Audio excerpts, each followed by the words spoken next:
Okay, here's the English translation of Block 1 of 6, followed by cultural adaptation, suggestions for an English-speaking audience. Block 1 original translation. There exists within you a force so powerful, so primordial, so replete with creative potential, that most men will spend their entire lives without even recognizing it. I'm not talking about muscles, money, or social status. I'm talking about the most fundamental energy that inhabits your body, the one that nature deposited in you with only one purpose, to perpetuate life. But what if I told you that this same energy, when understood and transmuted, can transform you into something beyond what you imagine to be possible? What if I told you that the most powerful, most magnetic, most accomplished men in history knew this secret and practiced it in silence? Napoleon Hill called it sexual transmutation and warned that very few would have the courage to go through this journey to the end. The question you need to answer now, before moving forward, is this: are you willing to face the abyss within yourself to discover who you can truly become? Cultural adaptation suggestions. Here's a breakdown of potential adaptations, keeping the original intent, asterisk names. Napoleon Hill is already a recognizable name in self-help, so it's fine to leave as is, if referencing other historical figures later. In the text, consider adding a brief descriptor, if their relevance might be unclear to a modern English-speaking audience. For example, Leonardo da Vinci, the Renaissance artist and inventor. Asterisk idioms, expressions. The original translation is fairly straightforward, but make sure later blocks are reviewed for phrases that don't translate well. Asterisk cultural references. The core concept of transmuting sexual energy is present in many cultures, for example, some interpretations of Tantra. It's fine to present this as Hill's idea, but later perhaps subtly alluded to other traditions if relevant. The adaptation for the rest of the blocks would follow the same logic. The translation is the most important step, and this translation is good. The cultural adaptation suggestions above should be helpful for the subsequent blocks. EA's Agora demands that you cross it consciously. Boredom, frustration, anger, fear, all the demons that dwelled in the shadows of your psyche begin to manifest, demanding attention. This is the first great revelation of the journey. You are not addicted to sex or pornography. You are addicted to not feeling. The compulsive act is merely the vehicle you have chosen to escape encountering yourself. And when you remove that vehicle, you are suddenly naked, before your own humanity, your unhealed wounds, your abandoned dreams, all the versions of yourself that you betrayed over the years to fit in, to be accepted, to remain comfortable in mediocrity. At 30 days, many give up, not because the sexual desire is unbearable, but because confronting one's own shadow is terrifying. It is easier to return to the known pattern, to the familiar escape, to the cycle of guilt and repetition that has become your comfort zone. But those who persist begin to perceive something extraordinary. The energy that was previously dissipated in seconds now begins to accumulate, not only physically, but in all dimensions of your existence. You wake up with more mental clarity. Your gaze becomes more penetrating, your presence more magnetic. Superficial conversations begin to bore you because your mind is operating at higher frequencies. You notice opportunities that previously went unnoticed. Projects that seemed impossible begin to seem viable. Your voice sounds different, deeper, more confident, laden with an authority that does not come from words, but from a vital force that is being conserved and redirected. The people around you begin to look at you differently, even without understanding exactly what has changed. It is what the ancients called transmutation, the lead of compulsion transforming into the gold of fulfillment. Napoleon Hill was very clear about this. Sexual energy is the most powerful of all human emotions. When mixed with love and purpose, it becomes a boundless creative force. All the great achievements of humanity have been driven by men and women who have learned to elevate this energy from the base of the spine to the higher centers of consciousness. Eastern mystics call this Kundalini. Medieval alchemists describe it as the transformation of the inner dragon. Modern psychologists speak of sublimation, but they are all describing the same phenomenon, the transmutation of animal impulse into divine expression. At 100 days, you cross the threshold. The journey is no longer about resisting the impulse and becomes about consciously redirecting this accumulated energy. You learn to channel it into your creativity, into your projects, into your mission in the world. Each morning, you wake up with a reservoir of life force that needs to be invested in something meaningful. Your mind becomes a problem-solving machine. Your ability to concentrate multiplies. Hours of deep work, which previously seemed impossible, now flow naturally. You are accessing states of consciousness that most people don't even know exist. But be careful, this is not a linear journey. There will be days where the desire will return with overwhelming intensity, where every fiber of your being will scream for release. There will be nights where the dreams will be so vivid, so laden with sexual symbolism, that you will wake up on the border between the conscious and the unconscious, questioning your determination. These are the tests, the initiatory portals, that separate those who genuinely desire transformation from those who only flirt with the idea of it. And here is something that few will tell you: the real challenge is not controlling your body. It is controlling your mind, because your mind has been trained over years to seek pleasure as a solution to everything. Stressed, seek pleasure. Bored, seek pleasure. Lonely, anxious, frustrated. The automatic answer has always been the same. And when you remove that escape valve, your mind will panic, create elaborate justifications, seemingly rational arguments about why you should give up. It will tell you that this is extremism, that it is not natural, that you are repressing yourself. But these are just the voices of the old self, of the conditioned ego, that refuses to die, that fights for survival even knowing that it is keeping you prisoner of a limited version of who you can be. Sexual transmutation is not repression. Repression is denying desire, being ashamed of it, trying to kill it. Transmutation is honoring desire by recognizing its sacred nature and consciously elevating its expression. It is understanding that the fire should not be extinguished, but redirected. A repressed man becomes bitter, rigid, dissociated from his body. A man who transmutes becomes vital, present, powerfully connected with his essence as a master of his choices. And there is an even deeper layer to this journey that will start to be revealed. Each unplanned ejaculation, each compulsive release, carries with it not only the loss of bodily fluids, but the loss of years of potential life. The ancient Taoists believed that man is born with a finite amount of vital essence, and that each unnecessary ejaculation shortens his existence.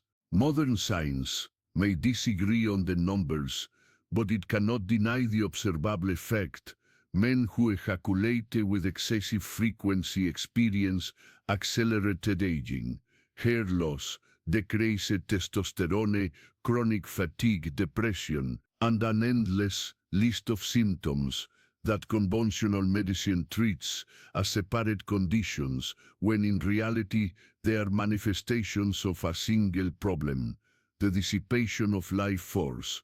At 200 days, you are no longer the same person. Your values have changed. Your priorities have reorganized themselves. Superficial relationships begin to naturally fall out of your life because you no longer have the energy to invest in things that don't matter. You become selective about everything: who you spend your time with, what you feed your mind with, where you invest your attention, because you have finally understood the fundamental lesson. Energy is life, and where you direct your energy, you direct your life. Your relationship with sex also transforms completely. If you are in a relationship, your partner will notice the change. There will be more presence, more intensity, more genuine connection. Because when you stop using sex as compulsive release and start experiencing it as sacred union, everything changes. The act ceases to be mechanical and becomes transcendental. And if you choose to ejaculate consciously, within a context of love and creation, this release will not be a loss, but an offering, an act of full donation that will leave you energized instead of drained. Pues the difference is not in the act itself, but in the consciousness with which it is performed. Now let me speak directly to you, to the one who has come this far and feels something awakening in his chest. If these words are resonating in your soul, if you feel that there is a deep truth being revealed here, this is no coincidence. You are ready to begin your own journey of transmutation. And if you want to continue receiving knowledge that can genuinely transform your existence, that can guide you through the stages of this journey with clarity and ancestral wisdom applied to the modern world, then invite you to subscribe to this channel right now and activate the notification bell, because in the next videos I will show you specific techniques of transmutation, meditative practices to redirect energy, psychological strategies to overcome the most difficult moments, and the secrets that only the initiated in this path know. This is not just information. It is a map for the transformation you seek. And those who truly want to change do not let the opportunity pass. They act. Subscribe now, because the journey we are taking together is just beginning, and each video is a step on the ladder that will take you to the top of your potential. At 300 days, you cross the desert. This is the period that mystics call the dark night of the soul. The initial motivation is gone. The novelty of transformation has passed. You are halfway there, too far to give up, without feeling like you betrayed yourself, but still far from the finish line. This is where discipline replaces motivation. This is where you find out if you are really committed or if you are just playing with the idea of fedor de transformación. Many of those who reach this point give up not out of weakness, but because they did not have a strong enough purpose to justify the sacrifice. And here is the key that few will understand. You need to know exactly why you are doing this. It can't just be to see if you can do it. It can't just be to impress someone. It can't just be to impress someone. It can't just be impress someone. It can't just be impress someone. Hosting is potential. And decided that he can't live another day that way. He can't just be impress someone, or work, a legacy that you need to build in this world. When you finally understood that you will not have the energy for it if you continue to disperse yourself. Napoleon Hill said that every great achievement begins with a burning desire. But he also warned that this desire needs to be transformed into a definite plan of action, followed by persistence that does not recognize failure as an option. The 500 days are exactly that, a definite plan of action to regain dominion over the most powerful force in your biology. And the persistence needed to see that plan through to the end will reveal truths about your character that no psychological test could ever measure. At 400 days, something missed, and then it clicks. You realize you're not fighting anymore. The journey has become part of who you are.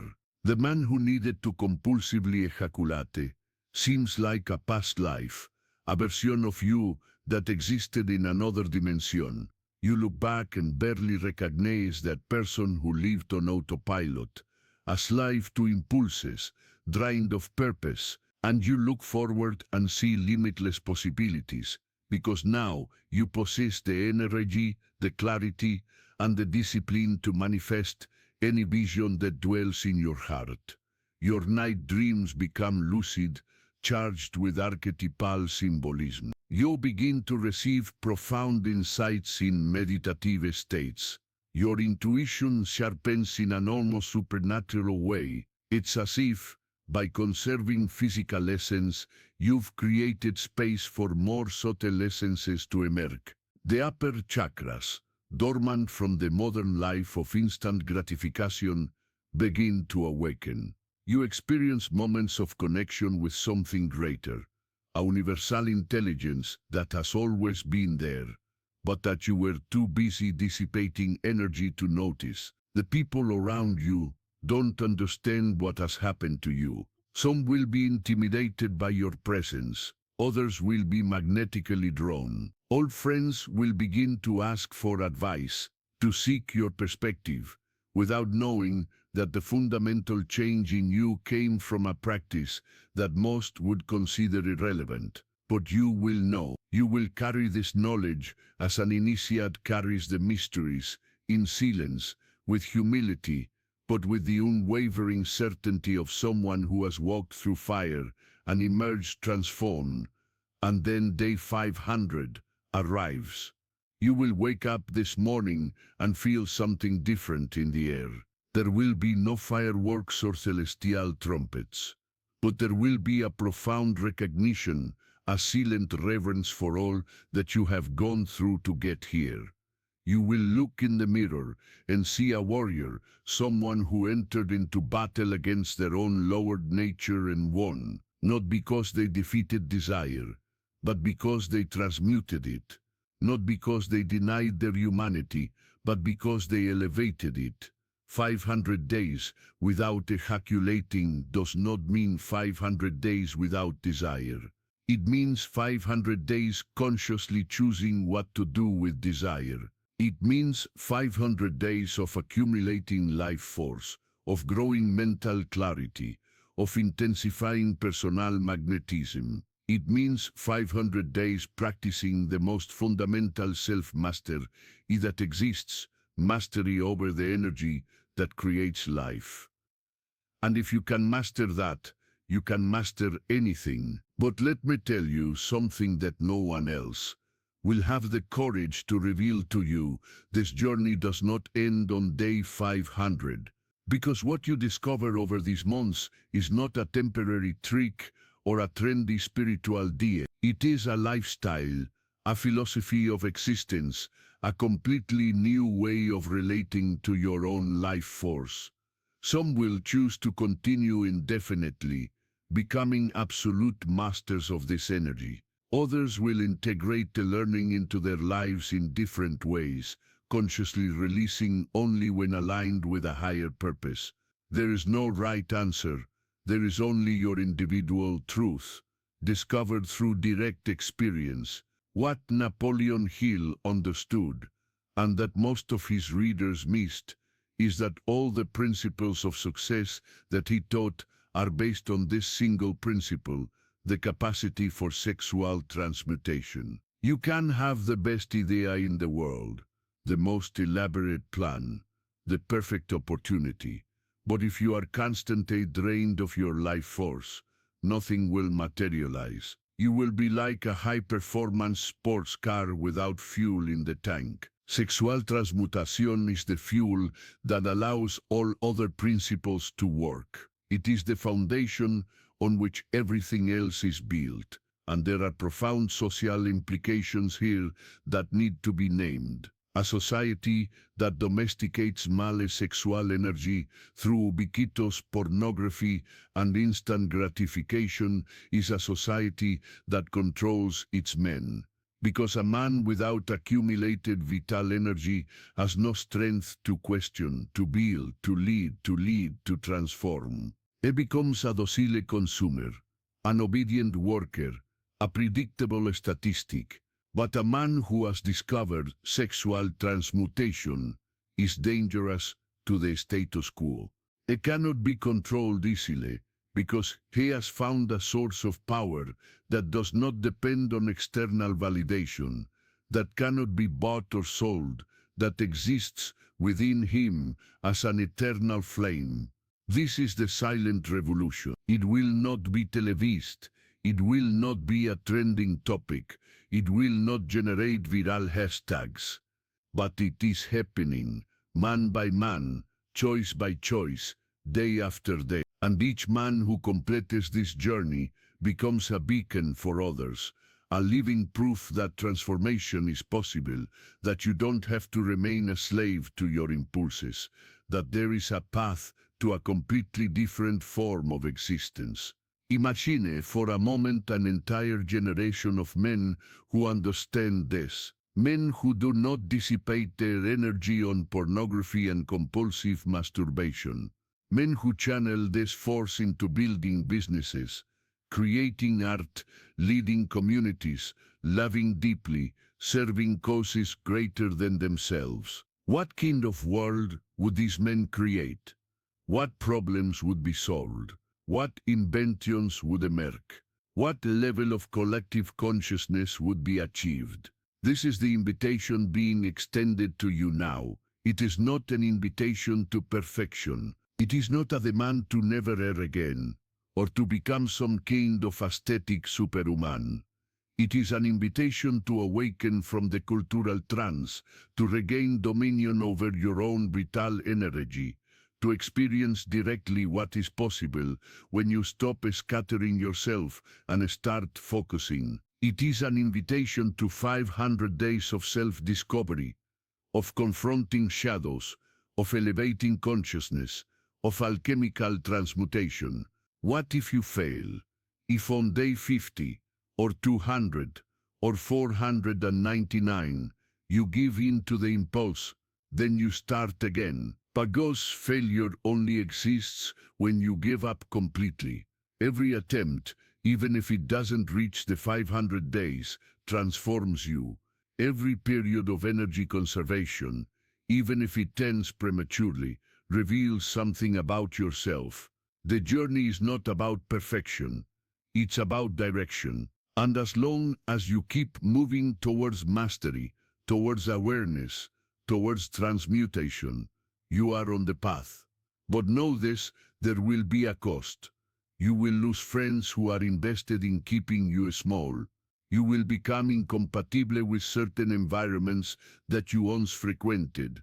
You will no longer be able to feign interest in superficial conversations or empty entertainment. Your tolerances will change. Your boundaries will strengthen. Your time will become sacred.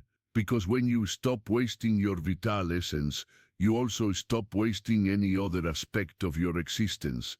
Everything becomes more intentional, more meaningful, more aligned with your true purpose. And there is a spiritual dimension to this that cannot be ignored. All the great spiritual traditions of humanity speak about the conservation and transmutation of sexual energy. Yogis practice brahmacharya. Monks take vows of celibacy. Taoists develop elaborate practices of energy cultivation. Christian mystics fasted from the flesh. Why? Because they all independently discovered the same truth, that sexual energy, when conserved and elevated, opens portals of consciousness that remain closed to those who dissipate it. It's not moralism. It's not religious repression. It's spiritual technology tested and refined over millennia. When you conserve your sexual energy for extended periods, you will eventually experience what the ancients called spontaneous enlightenment, what the mystics described as union with the divine, what modern psychologists call peak experiences, moments where the separation between you and the universe seems to dissolve, where profound truths are revealed directly to your consciousness, where you experience an unconditional love for all of existence that does not depend on circumstances or people. These states are not religious fantasies. They are natural consequences of accumulated and transmuted energy reaching the higher centers of consciousness. So here is the final truth, the revelation you need to carry with you as you begin this journey. You are not doing this to become better than others. You are doing this to become who you truly are, beneath all the layers of conditioning, fear, addiction, and distraction. The man you can be when you are not constantly drained, when you possess abundant vital energy, when you possess abundant vital energy, when you operate with crystal clear mental clarity, when you move through the world with magnetic presence and unwavering purpose. That man has always existed within you, waiting for you to have the courage to walk through the fire of transformation to find him. The 500 days are just the beginning. They are the days that prove to you that you can, that show you what you are capable of, that break the invisible chains that held you prisoner. But what comes after the 500 days is a lifetime of expanded possibilities, of reclaimed personal power, of potential finally manifested. It is a life where you are no longer at the mercy of unconscious impulses, but rather the conscious master of your own energy, deliberately directing it to create the reality you want to experience. And when you finally cross that line, when the 500 days are complete and you are standing before the mirror, looking into the eyes of a transformed man, you will understand something that cannot be taught, only experienced, that true power was never outside of you. It has always been within, waiting for you to stop wasting it and start conserving it, conserving it. Conserving it. You were carrying an infinite treasure, and you were throwing it away second after second, day after day, year after year. But now you know, and knowledge without action is just information.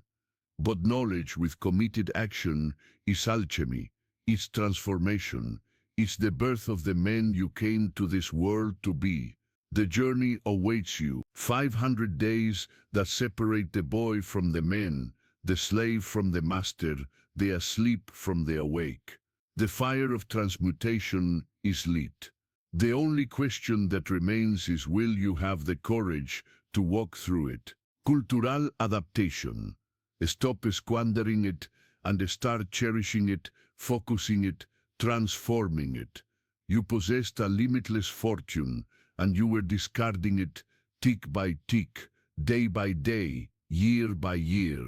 But now you're aware, and knowledge without action is merely data. However, knowledge combined with devoted action is alchemy.